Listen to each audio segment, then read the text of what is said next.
하나님의 사랑이 있는 곳, 사랑과 마음 상담센터에서 보내드리는 이른 아침 햇살 받기 프로그램입니다. 이 시간 나에게 말씀하고 계시는 하나님의 음성을 들을 수 있는 시간이 되시길 바랍니다.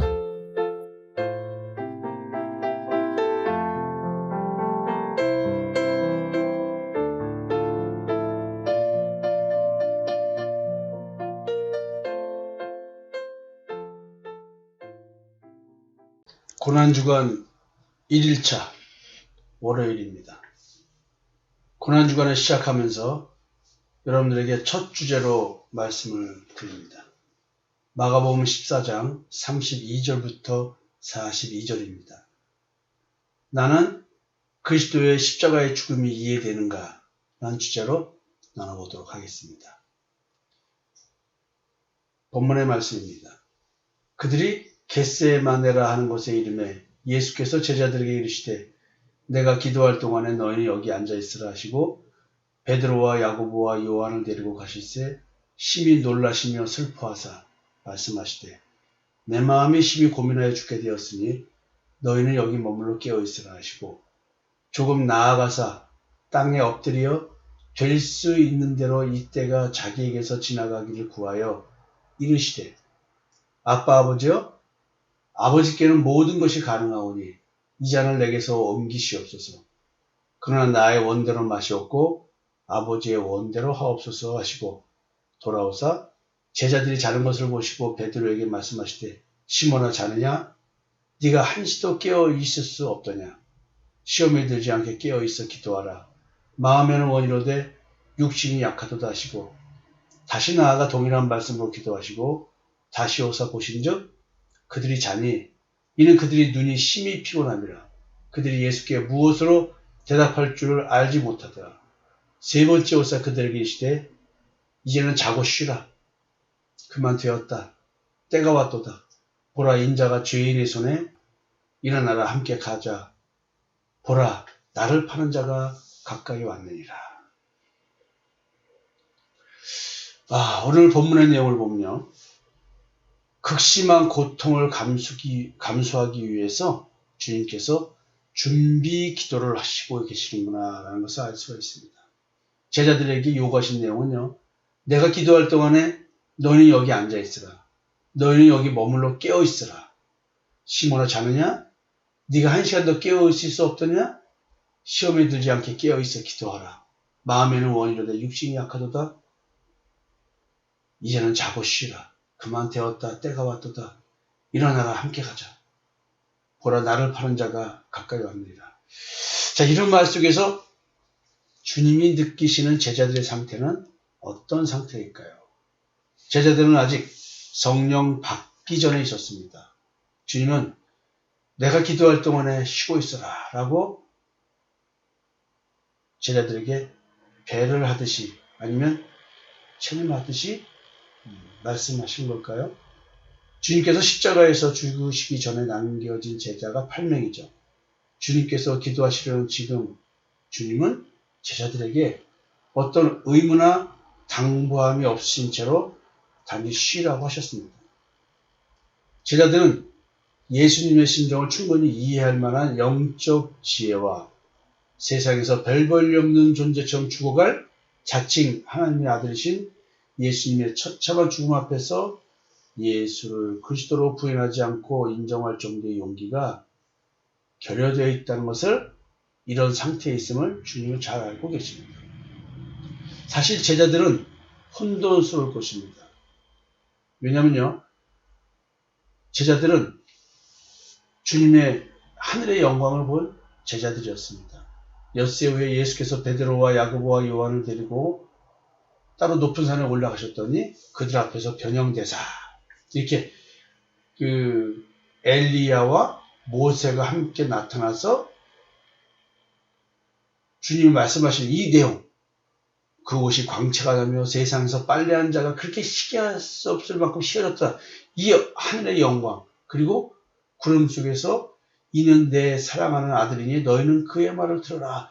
이런 음성을 듣습니다. 근데 주변에 아무도 없어요. 예수와 자기들 뿐이에요.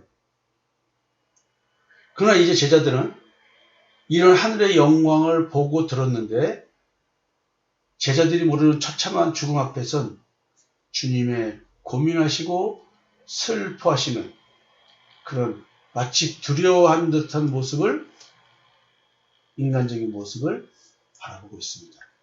혼돈스럽지 않을까요? 그럼 이 혼돈스러운 제자들의 상태를 바라보면서 우리는 부활에 대해서 이해를 하지 못하고 있는 제자들을 바라봅니다. 주님은 산에서 내려오실 때 이렇게 말씀하십니다. 인자가 죽은 자 가운데서 살아날 때까지는 본 것을 아무에게도 이르지 마라. 즉 하늘의 영광, 엘리야와 모세가 얘기하고 있는 이것을 말하지 말라는 거예요. 죽은 자 가운데서 살아난 것이 무엇일까? 하고 제자들은 서로 이 이야기를 마음에 두며 이야기합니다. 그리고 예수님께 묻습니다. 어찌하여 서기관들이 엘리야가 먼저 와야 하리라 하나이까? 그러니까 주님이 말씀하십니다. 엘리야가 과연 먼저 와서 모든 것을 회복하거니와 어찌 인자에 대하여 기록하기를 많은 고난을 받고 멸시를 당하리라 하였느냐. 그러나 내가 너에게 이르노니 엘리야가 왔을 때 기록된 바와 같이 사람들이 함부로 대우하였느니라 이렇게 말씀하십니다. 여러분, 제자들도 궁금해하고 이해하지 못한 것, 죽은 자 가운데서 살아나는 것이 무엇일까? 부활이 무엇일까? 주님과 공생을 같이 했고 십자가의 죽음에 대해 얘기하는데 이들이 몰랐습니다. 주님은 지금 극심한 고통을 감수하기 위한 준비 기도를 하고 계십니다. 십자가의 죽음을 앞둔 주님입니다. 조금 나아가서 땅에 엎드려 될 수 있는 대로 이때가 자기에게서 지나가기를 구하여 이르시되 아빠 아버지여 아버지께는 모든 것이 가능하오니 이 잔을 내게서 옮기시옵소서. 그러나 나의 원대로 마시옵고 아버지의 원대로 하옵소서 하시고. 자, 주님의 이 말씀 매우 인간적이죠? 홀로 걸어가야 하는 죽음의 길. 제자들은 지금 십자가의 죽음의 길을 이해하지 못하기 때문에 홀로 걸어가야 하는 죽음의 길입니다. 우리도 십자가의 죽음의 길, 어쩌면 나 혼자 걸어가는 길입니다. 사랑하는 내 남편, 내 아내, 내 자식, 내 부모가 함께 걸어가 줄 수 없는 홀로 걸어가야 하는 죽음의 길. 여러분 혹시 이런 느낌을 갖고 계십니까? 누가복음에는요, 주님의 이 간절한 기도를 땀이 땅에 떨어지는 핏방울 같이 되더라 라고 표현합니다. 얼마나 이 감각으로 십자가의 죽음, 이걸 느끼는 것이 얼마나 고통스럽게 느껴지시겠습니까? 베드로와 야고보와 요한은 주님과 함께 죽음의 잔을 마시겠다고 장담한 제자들입니다. 그러나 주님의 제자들조차도 동감하지 못하는 주님의 고통입니다. 주님은 심히 놀라시며 슬퍼하셨습니다. 이것이 주님의 마음입니다. 주님의 십자가의 죽음과 동참한 자들은 이 십자가의 죽음에 심히 놀라며 슬퍼하는 자기 자신의 마음을 보고 느끼실 겁니다. 택함 받은 자들의 죄를 대속하는 그 제물로서의 죽음, 이게 주님의 십자가의 죽음이죠. 하나님의 자녀가 성육신 하셨다고 하여 십자가의 처형으로 인한 육신의 고통을 겪지 않으신 것은 아니겠죠. 가현적 죽음이 아닌 것입니다. 인간이 겪는 가장 잔인한 극도의 처형인 십자가의 형벌, 이건 진정한 의미의 죽음이고 인간적 고통을 예감하는 그 고통의 처절함, 내 마음이 심히 고민하여 죽게 되었으니 라고 말할 정도의 이 처절함, 하나님의 아들도 육신의 고통 앞에서 참 고통스럽겠구나라는 이 처절한 생각, 이것은 마치 부활하시기 전까지는 버림받은 존재로서의 인간을 묘사하고 있습니다. 제자들도 함께 할 수 없는 홀로선 존재로서의 죽음, 오직 내가 만약에 십자가의 죽음의 길을 간다고 한다면 나와 함께 죽어주시는 분은 예수님입니다. 그 어떤 사람도 나와 함께 해줄 수가 없습니다. 오직 주님만이 나와 함께 해주시는 죽음입니다. 우리의 십자가의 죽음 외롭지 않습니다. 여러분, 십자가의 죽음이 무엇일까요? 주님의 십자가의 죽음은 마귀 사탄의 사망 권세인가요? 아닙니다. 히브리서 5장 7절부터 10절을 보면요. 그는 육체에 계실 때에 자기를 죽음에서 능히 구원하실 이에게 심한 고통과 눈물로 간구와 소원을 올렸고 그의 경건하심으로 말미암아 들으심을 얻었느니라. 그가 아들이시면서도 받으신 고난으로 순종함을 배워서 온전하게 되셨은즉 자기에게 순종하는 모든 자에게 영원한 구원의 근원이 되시고 하나님께 멜기세덱의 반차를 따른 대제사장이라 칭하심을 받으셨느니라. 여러분들이 들으신 말씀대로 하나님의 뜻이 십자가의 죽으심이기에 주님은 스스로 죽음의 길을 택하셨습니다. 그리고 십자가에 죽으셨습니다. 그리고 순종하셨다가 이 십자가의 죽음, 고난을 통해서 순종하셨다고 이야기했습니다. 십자가의 죽음? 이게 뭐길래? 고난으로서 순종함을 배우셨고 하나님께 순종하셨다고 할까요?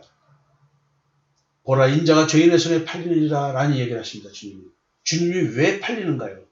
죄인이 왜 하나님의 아들 인자를 파는가요? 하나님의 뜻, 하나님의 공의가 지금 팔리는 걸까요? 십자가의 죽음을 여러분 이해할 수 있을까요? 주님의 죽음이 나와 무슨 관계가 있을까요? 그리스도와 연합이 무슨 의미일까요? 이 실제를 느끼고 내가 지금 예수를 믿고 있는가요? 주님은 지금 극심한 고통을 감수하기 위해서 준비 기도를 하고 계십니다. 그리스도의 사랑이 우리를 강건하시는도다. 우리가 생각한 건데 한 사람이 모든 사람을 대신하여 죽었은즉 모든 사람이 죽은 것이라. 그가 모든 사람을 대신하여 죽으심은 살아있는 자들로 하여금 다시는 그들 자신을 위해 살지 않고 오직 그들을 대신하여 죽었다가 다시 살아나신 이를 위하여 살게 하려 합니다. 그러므로 우리가 이제부터는 어떤 사람도 육신을 따라 알지 아니하노라. 비록 우리가 그리스도도 육신을 따라 알았으나 이제부터는 그같이 알지 아니하노라. 그런즉 누구든지 그리스도 안에 있으면 새로운 피조물이라. 이전 것은 지나갔으니 보라 새 것이 되었도다. 십자가의 대속의 죽음의 목적이 무엇입니까? 살아있는 자들로 하여금 다시는 그들 자신을 위해 살지 않고 오직 그들을 대신하여 죽었다가 다시 살아나신 이를 위하여, 즉 부활의 예수를 위하여 살게 하랍니다. 결국 주님의 십자가의 죽음은 나로 하여금 주님을 위해서, 부활하신 예수를 위해서 살게끔 하기 위한 건데 이런 삶을 살고 계십니까? 나를 새로운 피조물 되게 하기 위해서 십자가에 죽으셨다? 여러분 생각해 보셔야 되지 않겠습니까? 로마서 3장 23절 24절인데요. 모든 사람이 죄를 범하였음에 하나님의 영광에 이르지 못하더니 그리스도 예수 안에 있는 성령으로 말미암아 하나님의 은혜로 값없이 의롭다 하심을 얻은 자 되었느니라. 고린도전서 6장 19절 20절입니다. 너희 몸은 너희가 하나님께로부터 받은 바 너희 가운데 계신 성령의 전인 줄을 알지 못하느냐. 너희는 너희 자신의 것이 아니라 값으로 산 것이 되었으니 그런즉 너희 몸으로 하나님께 영광을 돌리라. 지금 죄인이 예수님을 판다고 하셨습니다. 왜 팔았을까요? 주님은 왜 팔리셨고 하나님은 팔려서 십자가에 죽는 것이 왜 하나님의 뜻이 되었을까요? 누가 나를 납치하여 노동을 시키고 돈벌이를 하고 있기에 하나님은 그리스도이신 예수를 나의 몸값으로 대신 지불하고 나를 찾아오실 거예요. 예수 그리스도는 납치된 나의 몸값으로 지불된 분이시라는 얘기죠. 태어날 때부터 납치된 존재로 살아가고 있는 나는 납치된 삶을 살 수밖에 없는 존재인지를 모르고 지금 살아가고 있죠. 새로운 피조물 되게 하는 몸값 치름, 이 얘기를 성경은 얘기하고 있습니다. 나를 납치한 존재는 나로 하여금 참 하나님 여호와를 떠나 만나지 못하게 하는 존재입니다. 나는 태어날 때부터 참 하나님 여호와를 만날 수 없는 존재입니다. 나는 죄의 종, 율법의 종, 본질상 하나님의 진노를 받을 존재로 태어난 존재입니다. 사망 권세에 매어 종노릇하는 존재입니다. 나는 나의 몸값을 스스로 지불할 수 없는 존재입니다. 근데 나는 스스로 내 몸값을 지불했다고 내 스스로 내 양심의 기준대로 살면서 자기의 의를 생산하면서 내가 나의 몸값을 지불했다고 하나님이 원하는 의가 아닌 자기의 의로 몸값을 대신하려고 합니다. 예수 그리스도가 자기 자신을 납치한 나의 몸값을 지불하지 않으면 그 어떠한 가치 있는 것으로도 대체에 불과한 몸값인데 나는 지금 내가 그 알량한 내 양심대로의 삶, 자기 의를 추구하면서 내가 몸값을 치르려고 합니다. 보라, 아버지께서 어떤 사랑을 우리에게 베푸사 하나님의 자녀라 일컬음을 받게 하셨는가. 우리가 그러하도다. 그러므로 세상이 우리를 알지 못하면 그를 알지 못함이라. 사랑하는 자들아, 우리가 지금은 하나님의 자녀라 장래에 어떻게 될지는 아직 나타나지 아니하였으나 그가 나타나시면 우리가 그와 같을 줄 아는 것은 그의 참모습 그대로 볼 것이기 때문이니 주를 향하여 이 소망을 가진 자마다 그의 깨끗하신 것 같이 자기를 깨끗하게 하느니라. 죄를 짓는 자마다 불법을 행하나니 죄는 불법이라. 그가 우리 죄를 없애려고 나타나신 것을 너희가 아나니 그에게는 죄가 없느니라. 그 안에 거하는 자마다 범죄하지 아니하나니 범죄하는 자마다 그를 보지도 못하였고 그를 알지도 못하였느니라. 요한일서 3장 1절부터 6절입니다. 하나님께서 내게 베푸신 사랑이 무엇입니까? 나를 납치한 자에게서 엄청난 몸값을 지불하고 구해내신 겁니다. 십자가의 대속연총을 입은 자를 세상은 알지 못합니다. 나의 죄를 없애려고 나타나신 예수 그리스도, 그렇다고 한다면 나는 나의 죄를 알아야 되는데 내 죄가 뭔지 아십니까? 자녀들 아무도 너희를 미혹하지 못하게 하라. 의를 행하는 자는 그의 의로우신것 같이 의롭고 죄를 짓는 자는 마귀에게 속하나니 마귀는 처음부터 범죄함이라. 하나님의 아들이 나타나기 전에 마귀의 일을 멸하심이라. 하나님께부터 난 자마다 죄를 짓지 아니하나니 이는 하나님의 씨가 그의 속에 거하며 그도 범죄하지 못하는 것은 하나님께로부터 났습니다. 이러므로 하나님의 자녀들과 마귀의 자녀들이 드러나나니 무릇 의를 행하지 않느냐는 자나 또는 그 형제를 사랑하지 아니하는 자는 하나님께 속하지 아니하니라. 우리가 서로 사랑할지니 이는 너희가 처음부터 들은 소식이라. 가인같이 하지 말라. 그는 악한 자에게 속하여 그 아우를 죽였으니 어떤 이유로 죽였느냐. 자기의 행위는 악하고 그의 아우의 행위는 의로우니라. 나는 나를 납치한 자의 자녀로 살고 있었습니다. 미혹된 상태에서 태어나서 미혹된 상태로 살면서 짓고 있는 죄가 무엇일까요? 의를 행하는 자는 그의 의로우심과 같이 의롭다 했는데 내가 하고 있는 의가 하나님이 원하는 의가 아니기에 나는 죄를 짓고 있었습니다. 이것이 마귀의 일입니다. 나로 하여금 하나님이 원치 않는 자기의 의를 행하고 살게 하는 것, 그리고 의로운 믿음의 의를 가진 자를 죽이는 그런 자의 삶을 살고 있었습니다. 믿음의 의를 가진 자를 믿음의 의를 갖지 못하도록 죽이게 만드는 것, 믿음의 의의 씨가 흐르지 못하도록 싹을 자르려고 하는 그런 자들의 삶을 우리가 자기의 의를 추구하면서 살았다는 것을 알아야 되겠죠. 그러면 나는 하나님의 자녀인가 마귀의 자녀인가 무엇으로 분별하는가? 나의 아버지의 확인 방법이 무엇입니까? 의입니다. 의를 행하는 것. 여러분들은 어떤 의를 행하고 사셨습니까? 하나님의 자녀로 택함받은 나를 찾으러 오신 예수 그리스도. 나는 나를 납치한 자가 요구하는 의를 수용하며 살았습니다. 그래서 나는 마귀의 자녀입니다. 하나님이 보시기에 악한 나의 의가 무엇일까요? 마귀의 자녀임을 확증하는 나의 의를 추구하는 삶은 무엇일까요? 내가 추구했던 자기의 의가 내가 마귀의 자녀임을 확증하는 거였습니다. 얼마나 무서운 자기의 의입니까? 나의 아비가 마귀의 증거로서의 나의 의가 뭘까요? 자기의 의였습니다. 하나님의 자녀는 더 이상 마귀의 일인 마귀가 요구하는 의를 행하는 일을 하지 않습니다. 하나님의 자녀는 하나님의 의인 예수 그리스도를 믿는 믿음의 의를 행하는 일을 하게 하십니다. 나를 하나님의 자녀로 삼으시기 위하여 하나님은 마귀의 일을 멸하십니다. 십자가의 죽음의 목적은 마귀의 의를 행하는 일을 멈추게 하는 것이었습니다. 여러분, 지금 주님께서는 극심한 고통을 감수하기 위한 준비 기도를 하고 계십니다. 나는 그리스도의 십자가의 죽음이 이해되는가?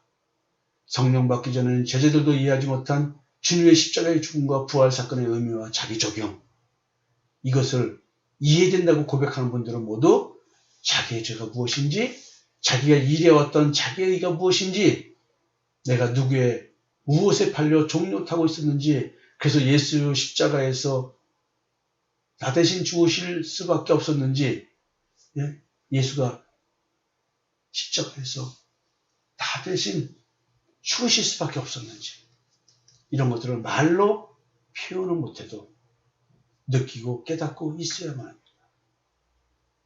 사랑하는 성도 여러분, 나는 그리스도의 십자가의 죽음이 나 자신과 관련하여 이해가 되는가? 라고 질문을 드린다면 오늘 어떤 생각을 하시겠습니까?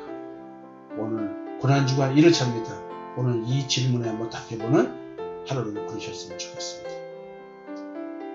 내일 뵙겠습니다.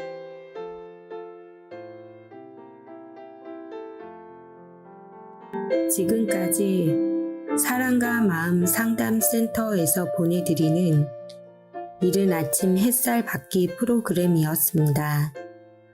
오늘도 말씀을 통해 자기 성찰이 이루어지는 여러분이 되시기를 기도합니다.